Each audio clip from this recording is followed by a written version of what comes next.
Ciao a tutti, oggi unboxeremo un Me contro te signoresse. Oddio. Vabbè, me l'ha regalato una mia amica e io lo volevo unboxare. Non dovete guardare.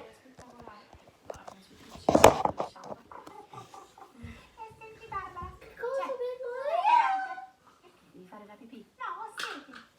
Ah, eccone un altro toporagno. Ecco. C'è dell'altro. Allora, vediamo un po', c'è dell'altro. Allora, aspetta che devo aprire qui, che cosa c'è?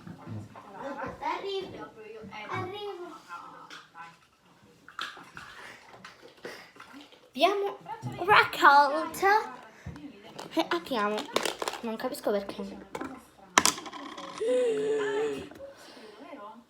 Sì, Juicy Poops, sì, esatto, del Poops. Sì, e credo che ci sarà dello slime dentro.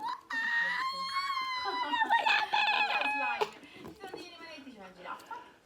Ma è in collaborazione con Lollo, ragazzi. Mi sa che ha avuto un errore di confezione. Guardate cosa c'è dentro l'altro strato. E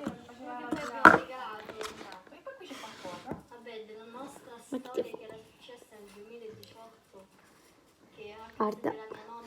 Questo è il pettino di Chiarina Lollani. Sto pacco è pazzesco. Lollagnez. Oh, Sara, è lei riempito di regali. Cimol. Guardate che carini che mettono nella mia collezione. Che carucci che sono. Ecimols. Carino questo. Guarda che bello. E slime. Sì, allora, hai i bimini con No, i ma ghiacci, questo ma è il mio preferito. del delfinetto?